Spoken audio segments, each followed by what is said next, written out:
Okay, this is Unit 4, Chemical Reactions, and these are the practice problems.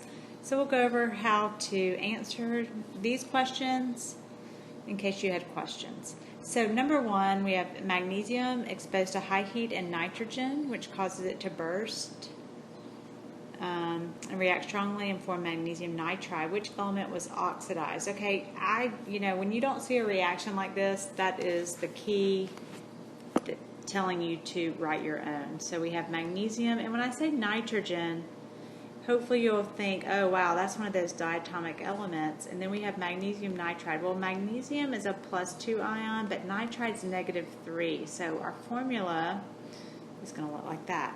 So, when you see 2 nitrogens, that looks good, but I need to balance my magnesium. So, looking at this, so I have magnesium, which is an element, goes from 0, and over here we said it was +2, and nitrogen's an element, so it's 0 oxidation number, and it's going to -3. And so the question is, so we know this is a redox reaction, is oxidized. So we think, you could think Leo or oil. Oxidation involves loss of electrons, losing electrons is oxidation, either one. What we're looking for is our oxidation number to increase. If we say magnesium goes from 0 to +2, that narrows it down to C or D, and then I know that C has stated it correctly. So I know that is my answer. Number 2, the Haber-Bosch process was developed by German scientists to help provide fertilizer to grow food and provide the ingredients to make explosives. So we have these 2 elements combining at high temperatures and pressures, and then we're getting ammonia. So, which statement is correct? So we've got 56.04 grams of nitrogen combined with 15.15 grams of hydrogen, and then, so you can tell just by looking at even the answers that this is a limiting reactant problem, and the other way you could tell is because both reactants, and it's nice that we have that balanced equation, have their own beginning numbers. So what we need to do is start with each reactant. So I've got 56, and I'm going to drop the 0.04 because that's, kind of annoying. So I've got 56 grams of N2, and I've got 1 mole of N2, and then if I look at my periodic table, we know that nitrogen's molar mass is 14 times 2. Again, we're just dropping, we don't have a calculator, so we're going to just make sure everything's rounded. We're going to get a mass of 28. This is for N2. And then when I'm doing limiting reactant, I always change it to moles of the same product. So for every 1 mole of N2, it's going to form 2 moles of ammonia. So basically, I have 56 divided by 28, so I can do this math in my head. I get 2. 2 divided by 2 is 1, so I just get 1 mole of NH3. All right, well, I don't know what to choose until I go through the math with the other answer. So here, I'm going to just drop the 0.15, 15 grams of hydrogen, and I know hydrogen has a molar mass of 2. This is diatomic.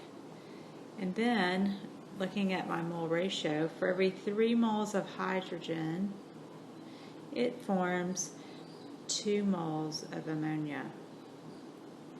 So, and again, you don't have a calculator, so do this the best you can. We have 15, well, there's a couple ways. You could just go ahead and cancel out the 2's like that. You could multiply, divide, however you want to do it, but 15 divided by 3 is really what that reduces to. 3 goes into 15 5 times, and I can see that 1 mole is much less than 5, so I know that this is excess. So now this is the first time I'm actually going to look at the answer. So C, hydrogen is in excess and 5 moles of ammonia will be generated. Is that true? No, that's not going to happen. Hydrogen is in excess and 3.03 grams of hydrogen will remain. That's got to be my answer. Number 3. A solution containing 15.2 grams of barium bromide is reacted with a solution containing excess sodium phosphate to form 9.50 grams of precipitate. What is the percent yield of the reaction? Okay, now this is a nice hint. The AP exam won't tell you to write a balanced equation, which is, we're just practicing and getting used to these problems. And if this was multiple choice on the AP exam, you would not be using a calculator. However, again, this is just practice. So we've got barium bromide. Again, we don't have to write states. We're just trying to figure out mole ratios here. We've got sodium phosphate. So when I combine barium with phosphate, and remember barium is +2 and phosphate is -3, so I'm going to have barium. It's going to take 3 bariums and 2 phosphates, plus I've got sodium and bromide. So sodium is +1, bromide is -1, so that one's easier. Now, and I know that this is going to be my precipitate because all sodium compounds are going to be dissolved. So here we go with balancing, because if we skip the balancing part, this isn't obviously going to work. So I see I've got a 2 here for bromide. There's a 3 with the barium. I just kind of like to look at everything, and I notice that if I put a 2 here in front of sodium bromide, that's not going to fix that. So what I'm noticing first is this barium. So if I put the 3 that balances bariums, that gives me 6 bromides. So if I go ahead and put a 6 there, I've got 6 sodium, 6 bromides. There we go. 2 times 3 is 6 sodiums, but that balances the phosphate. So that's the key. Again, keep trying if you need to. So now we have 15.2 grams of barium bromide. We're getting percent yield, so that means whatever product, it says the precipitate, and we should know that this is the precipitate, this is actual yield. So we've got to start here. This is the key. All right, so here we go with our math. 15.2 grams of barium bromide. See, I need a theoretical answer for the precipitate. Now, again, that's why you need your calculator, because you've got to add up. It doesn't give us, if the AP exam wanted us to not use a calculator, they would tell us the molar masses, which is super helpful. So if I do my, this 1 mole of barium bromide, the molar mass is large, 297.13 grams.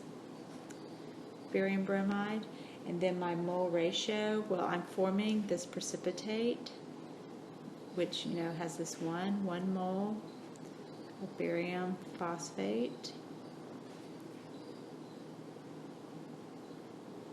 over, and then I start with barium bromide, so I've got 3 moles of barium bromide. Now, is this enough information to stop? Well, actual yields in grams, that means I need to take this one step further. I don't need moles of barium phosphate, I need grams. Wow, this is going to be a huge molar mass. 601.93, so 9 grams per 1 mole. So my theoretical yield is going to be 10.26 grams. So notice actual has to be less than theoretical. So when I do my percent yield, I've got 9.25 divided by 10.26. We need it to be a percent, so I need to multiply times 100. And I get my answer, and it's going to be, because you can tell, look, just kind of reason this out actually. These numbers, actual and theoretical, are very close to each other. So this is going to be a really big fraction times 100. So there's no way it could be D or B. Those are really small percents. My actual yield would have to be really, really small compared to the theoretical. So I can see that only C is a reasonable answer. All right, let's move on to number 4. Okay, a 20-gram piece of calcium metal reacts with 18 grams of water according to the unbalanced reaction below. If 10 liters of hydrogen gas is formed under STP conditions. What is the percent yield of the reaction? Okay, so, and we are going to do this without a calculator because let's kind of back up and think about this. 10 liters of hydrogen gas is formed. All right, 10 liters of hydrogen gas is formed, and this is STP. So remember, at STP, we need to remember the molar volume of a gas is eligible. Okay, so if we know we have a volume, we can use that relationship for moles. Now, let's go back to the beginning, because we have 20 grams of calcium and 18 grams of water. So notice this is a mole ratio. Limiting reactant, and we need to do a mole ratio. So let's just think about this. If I have 20 grams of calcium, and the molar mass of calcium is 40, again, we're going to round because we're not using a calculator. 20 divided by 40 is 0.5, and everything's 1 to 1. Okay, so that means I have 0.5 moles if I change this to hydrogen gas. Okay, 1 to 1, 1 to 1. If I change water, and notice the numbers are given to be easy because, we're not supposed to be using a calculator. The molar mass of water rounds to 18. Again, it's 1 to 1 mole ratio. So we have 1 mole of hydrogen. So what's our limiting reactant? Well, we know it's the smaller amount, so it's not this. It's going to be 0.5 moles of hydrogen. But see, this is our actual yield. We need a theoretical yield, so I'm going to use my molar volume of a gas. So what's half of 22.4 liters? It's 11.2. You see why we don't need a calculator. So my percent yield is 10 over 11.2 times 100. So if we look at our answers, what answers don't make sense? Well, there's no way it can be C. It can't be low. These numbers are very close together. It can't be B. The answer must be A. That is the only reasonable percent yield answer. And that is correct, even though we don't use calculators. So it should encourage you to know that you can do this work. All right, number 5. Which of the following reactions would cause a decrease in mass if the reaction happened in an open beaker? Interesting. So we have aqueous solution makes, so this is just precipitation. That mass, nothing's changing in the beaker. Okay, that shouldn't decrease. A solid, this is single replacement, makes an aqueous solution and a gas. Interesting. Think about what a gas would do. Solid plus a gas makes a solid. Aqueous, liquid. Hopefully this gets your attention. This is the answer. The gas will do what? Escape. That's why the mass could decrease. All right, 6. A precipitate is formed from this reaction of these substances. What statement is an accurate description of the remaining solution? All right, so if we have these two things added together, it would be nice if we knew what they're forming. So sodium would bond with chloride. So we don't really need a balanced reaction, but it is nice to write this, and we'd have barium carbonate. So here are our products. Now, one of these is a precipitate and one is not. So you should know that this sodium chloride, we all know that dissolves in water. This must be a precipitate. So let's look at the answers. A, the sodium ions and chloride ions combine to form NaCl molecules. Well, they dissolve, and so they're not forming molecules. That's actually a bad word, a bad term for that. It actually would be a formula unit, but anyway, that doesn't even happen. So B, the barium ions and the carbonate ions exist as spectators. Well, there's no way, because that's actually the solid. The sodium ions and chloride ions exist as spectators. And then it says barium ions and the carbonate ions cause the water molecules to ionize. Well, we know that's not true. Definitely this. The ions that are aqueous at the end, that were aqueous at the beginning, are definitely the spectators. All right, number 7. Moving on along. A sample of ethane gas is placed in a reactor at a pressure of 2.2 atmospheres. The ethane decomposes into C2H2 and H2. If the temperature is held constant, what will be the pressure in the reactor after all the ethane has reacted? Okay, nice no calculator. We definitely want to write a balanced reaction. Hopefully you're getting the picture here that we always want to do that if we're reminded to or not. So the carbons are balanced, hydrogens are not. If I double that, 4 plus 2, that's 6. Okay, so easy to balance. Okay, so let's look at this. This has a pressure of 2.20 atmospheres. It's going to decompose. What will be the pressure in the reactor after all of it has reacted? So, what we need to think of here is if all this reacts, this is a 1-to-1 mole ratio. So, if all this reacts, it's going to have this gas that forms will have the same pressure as the gas that started, but the hydrogen is forming twice as much, so that pressure is going to be double. So what it says is pressure in the reactor after it has reacted. So basically, I just need to add these together, and we're going to get D. Very nice. All right, number 8. What is the maximum number of moles of aluminum oxide that can be produced by the reaction of 0.4 moles of aluminum and 0.4 moles of oxygen?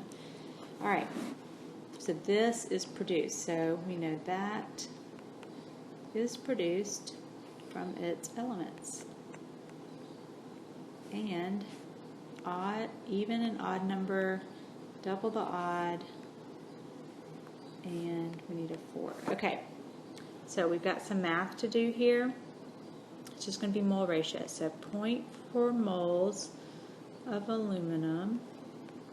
The mole ratio is 4 moles of aluminum and 2 moles of the product on top. So we've got, this reduces to a half, so 0.4 divided by 2 is 0.2. And then we have 0.4 moles of oxygen. I'm going to do this above.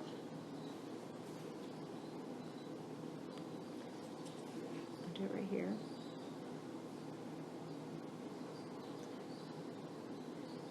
I think we already had this question. If I start with 0.4 moles of oxygen,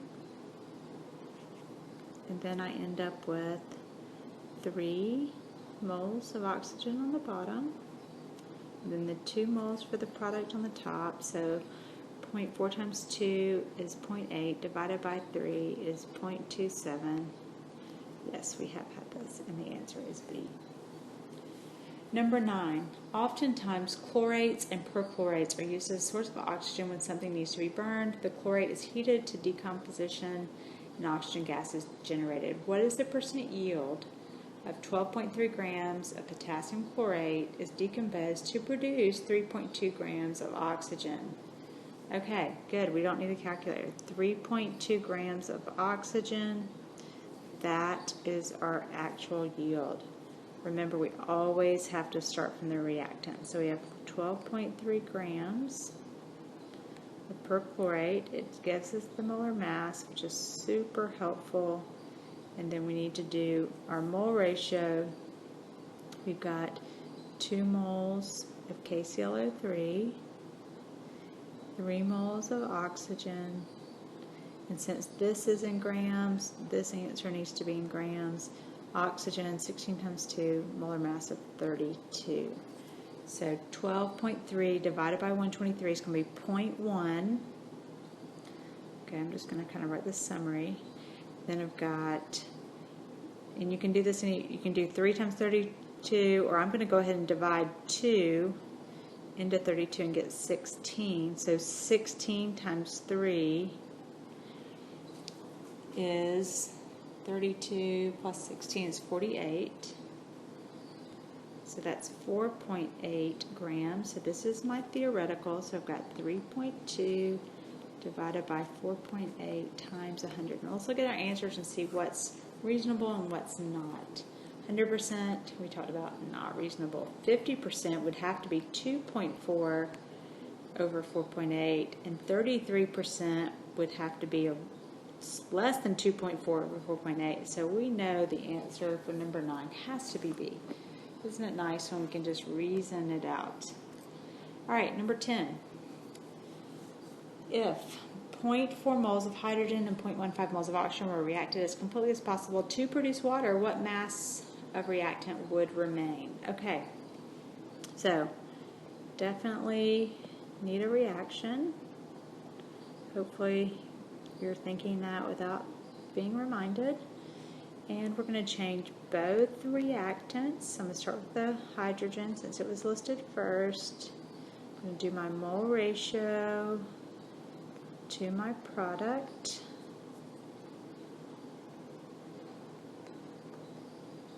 So if we're trying to figure out what's limiting. And then here's oxygen, 0.15 moles of oxygen. I've got 2 moles of water over 1 mole of oxygen. 0.15 times 2 is 0.30. So I know oxygen is limiting and hydrogen is going to be left over. So this is what I have to think of, okay? So this is limiting, but that's not the question, okay? If this has how much water is made, how much of this hydrogen did it take to make that much water? Or how much hydrogen had to react with 0.15 moles of oxygen? So if you think about it, if this is how much oxygen got used up, if 0.15 moles of oxygen, it takes twice as much hydrogen. So that would take 0.3 moles. So we started with 0.4.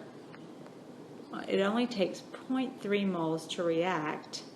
So we have 0.10 moles left over. Well, the answers are in grams, so I've got to say 0.1 times 2 grams, which is the molar mass. So 2 times 0.1, and as you can see, it has to be 0.2 grams. That was a little tricky. Really have to read carefully. Okay, now we get to particulate diagram, which is nice to take a break on the math. The diagram above represents hydrogen gas and nitrogen gas in a closed container.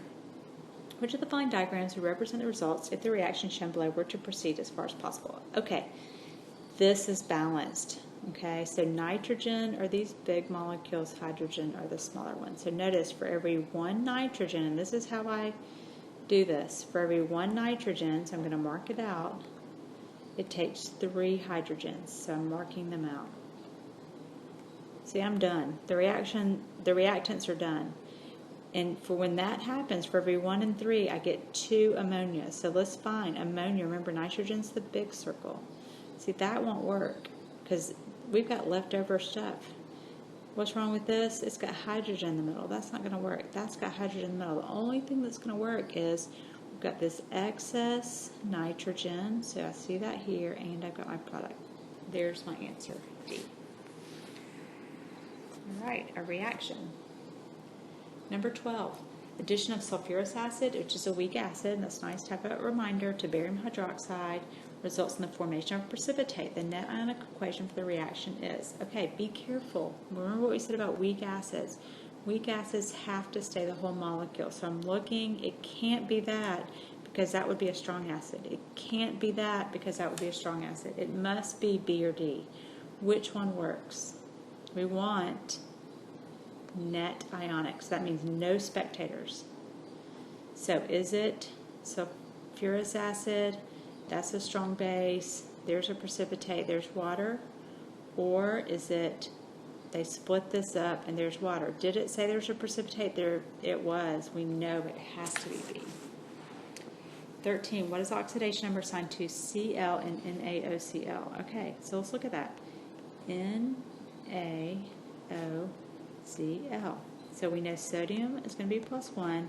Oxygen, that's hypochlorite ion, is going to be its normal oxidation state. So think about it. What does chlorine need to be so that this equals 0? So as strange as it sounds, it is correct as B. All right, 14. A couple more oxidation numbers. OF2 minus. Remember, fluorine, I tell my students, is king. It's the most electronegative. It gets to be -1. So if I have -2 for the total of fluorines. That means oxygen had to be +2. Very strange, but is correct. Do not pick D. Most common missed answer. All right, so we're going to look at this reaction for 15 and 16. What element is oxidized? So we have iodine is -1. What does it go to 0? Sulfur, if we look at this, each oxygen is -2. So all the oxygens would be -8. This sulfur would be +6 to equal -2 overall. Over here, hydrogen with the nonmetals +1, so that'd be +2. That would have to be -2. So we're looking for, remember, oxidation. This is where you need to be careful, because if you look at the answer, sometimes it'll confuse you. We need it to lose electrons, so it's going to go up in value. So we know it has to be A or B. Is oxidation about losing or gaining? It has to be about losing to be correct. So that is true. -1 to 0, lost 1 electron. All right, 16. Which of the following reactions shows the correct balancing of this half reaction? All right, we have I- going to I2. Remember your steps. The first thing we have to do, which we don't actually do very often, is to balance elements. So if you forget that, that's probably why you're going to miss it.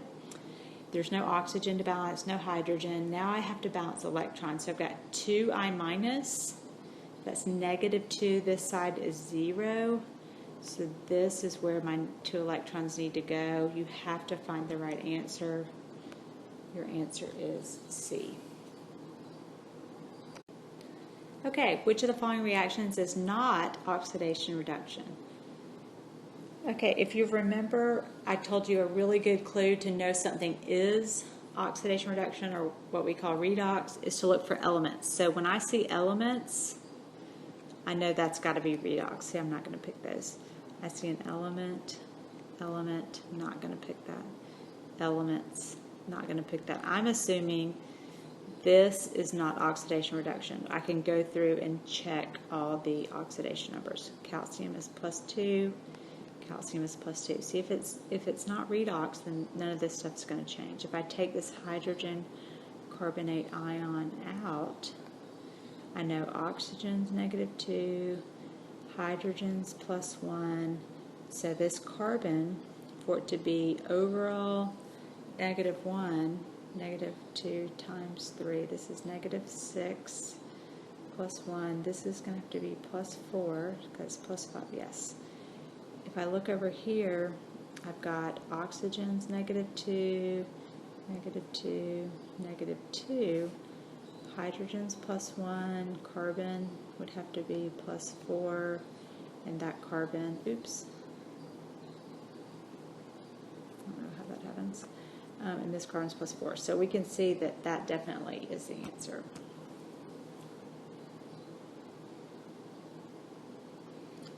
All right. Moving on, number 18. Which of the following is true about the reaction above? So it's saying something about Bronsted-Lowry or redox. So do we think it's Bronsted-Lowry? Looks a little interesting. H2SO4 is a strong acid. Is it oxidation reduction? See, in this case, I'm going to kind of look at the answers before I go through a lot of trouble. So I gains 1 electron, K loses. Is it oxidation reduction since I loses and sulfur gains? All right, well, let's just look. What do we look for to know if it's redox? Elements. Ah, there's our element, 0. So I goes from -1 to 0. Does I lose 1 electron? That's true. Let's check sulfur. See, that sulfur is the same, but here's a different sulfur where sulfur is -2. So if sulfate, so you can always take this apart. If it looks too complicated, take the polyatomic ion out. We know that all the oxygens are -8 here, and yes, sulfur has to be +6. Oops. Until I was thinking -6 there. That wasn't, this is supposed to be -2, excuse me. This is from the charge. So we've got 4 times -2 is -8 plus +6. So positive 6 to negative 2 is a difference of 8, and we are definitely going to pick D there. All right, let's keep going. 19. How many electrons are needed to balance the half reaction above? Okay, so let's go back to balancing. The manganeses are balanced. That's elements other than oxygen and hydrogen. There are 4 oxygens, so we would need to add a 4 in front of water. And then we've got 4 times 2, that's 8. So we're going to have an 8H plus. The reason I had to do that is because I need to be able to balance the charges. So I've got a negative 1 for permanganate ion plus this positive 8. So this is plus 7 on this side. This is 0, but this is plus 2. So the only thing I can do is add electrons, which reduce that. So if I added 5 electrons, sometimes this does not like me, on the left side. So 5's B or D, which one says it right? 19 is C. Okay, 20. Identify the correctly balanced half reaction. Okay, so here we go. Balance elements other than oxygen and hydrogen first. So I've got 2 carbons and 2. Here's the key right there. Then it says balance oxygens by adding water. So I've got 4 oxygens, but then I have 4. See, I don't need to add hydrogens because I don't have to do that. So what's the last thing I have to do? Well, this is negative 2, the product's of 0, so I need to add 2. So it's actually simpler than it appears. The key is to get the carbons balanced. So 20 is definitely A. Which of the following answer choices accurately indicates the process that happens to zinc? Okay, so before I look at the answers, I'm going to say, what is going on here? Well, zinc is 0. 0 to plus 2, I know that zinc is going up, which means it lost electrons. It's oxidized. Copper is going down. Copper is, I don't know why it keeps doing that. Copper is reduced.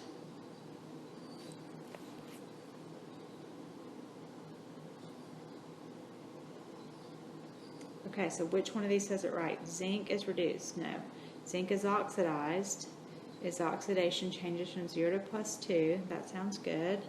Zinc isn't reduced. Zinc is oxidized.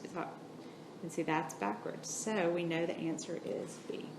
So you just have to kind of be patient and not get in a hurry and make sure that you go through and look at every answer choice. All right, 22. Here we have some, looks like a burette.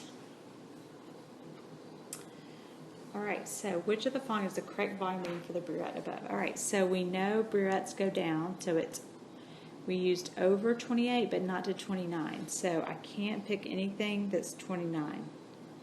So it's 28.8. So is it 28.8 with nothing, or is it a little over that, meaning I had to estimate? So we definitely want to pick 22.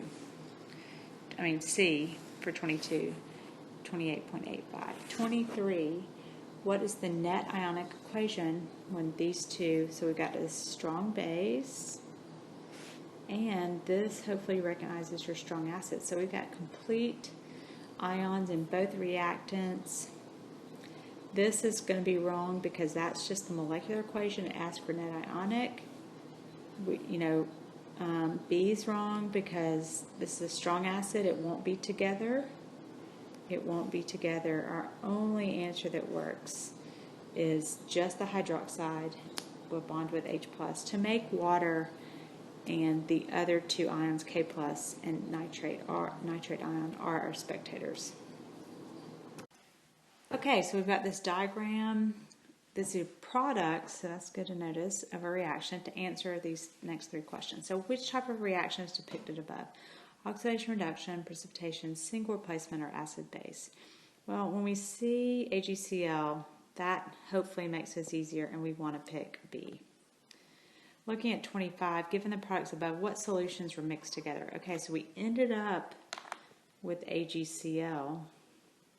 So we know that the Ag and the Cl came from different compounds. So what else is in this container? Well, what would have had to been with Ag plus is a negative ion, so it would have been nitrate. And a positive ion would have been with chloride, so it must have been sodium, looking at the picture. So, got to be careful. Looks like 25 would have to be B. All right, and 26, one more question about this. In the diagram above, what must have been the limiting reactant? Okay, so I'm going to go back to this reaction for 25. I'm going to finish it. All right, so I know my spectator ions are sodium and nitrate, so they should be in the picture. I see those. I do notice there's more sodium than nitrate. So to me that means that this was probably excess. What confirms that? Well, nothing right now. Let's go back and think about this. So I know this is the precipitate. What ion, this is the best way to do it, what ion in the precipitate is not an ion in the solution? And I see no silver ion in the solution, which had to mean that was part of the limiting reactant, which makes sense. It's silver nitrate was the limiting reactant. And that also confirms if this is limiting, there's going to be less nitrate in the solution than the sodium ion because it was in the chloride. Those were excess. All right, 27. Which is the correct half reaction for the process depicted in the diagram below? Okay, so we need to go to the next page. Okay, so here we are. I see copper 2+, I see an arrow, copper, and then electrons. So even if we're not sure, you could at least do this and say which side would the electrons have to be on. To balance charge, we've learned they'd have to be a reactant. I hope you're going to pick A, 27. All right, 28. Which of the following correctly describes the process? Okay, physical change or chemical? Can't be physical because these, the atoms were connected and now they're completely separate. So which reason is right? Bonds are broken or stays a gas? It does stay a gas, but it's chemical because the bonds are broken. All right, we've got a couple more. We've got this redox titration. In the reaction above, all the reactants are colorless. When the titration is complete, a color is observed. Which statement correctly identifies this event? So we're talking about a color being observed. The equivalence point is where we observe a color. The end point, the titrant is changing color. The analyte is changing color. What do we call that when we observe a color? Well, hopefully you remember that is the end point. And number 30, the very last question on the practice problems. Got a standardized solution of potassium permanganate. A burette shows that 20 milliliters of this solution is used to completely react with 10 milliliters of iron 2 nitrate in excess acidic solution. Calculate the molarity of iron 2 ion. Okay, so this is an example where we have a molarity and volume of one substance, so that gives us moles. So that's our first order of business, but we've got to change milliliters to liters. So I've got 0.0200 liters. This is the permanganate ion solution. Basically, I'm just going to multiply these together. If you want to do it like I'm doing it because molarity is moles per liter, multiplying those two is what causes the liters to cancel. Let's go back to our reaction because the key to this is a mole ratio. So I've got 5 to 1. So for every 5 moles of iron, it reacts with 1 mole of the permanganate ion. And then once we get that, so we have 0.02 times 0.02 times 5, and that's going to get us to 0.002. I'm not going to really do significant figures here just because, it's not going to, so 2 times 2 is 4, 4 times 5 is 20, but we got to make sure we have the right, decimal place. And again, put stuff in scientific notation if you're not really comfortable with that. So, and then we're going to divide by, to get molarity, 10 milliliters, but we have to change that to liters, 0.018. liters. So this is moles per liter. Again, let me show you what I'm talking about. 2 times 10 to the negative third divided by 1 times 10 to the negative second. 1 goes into 2. 2 times negative 3 minus a negative 2 is 10 to the negative first, which is 0.2. And you can see that that is why D is the answer. So if you're doing math with really small numbers, I always put them in scientific notation because the math is so much simpler.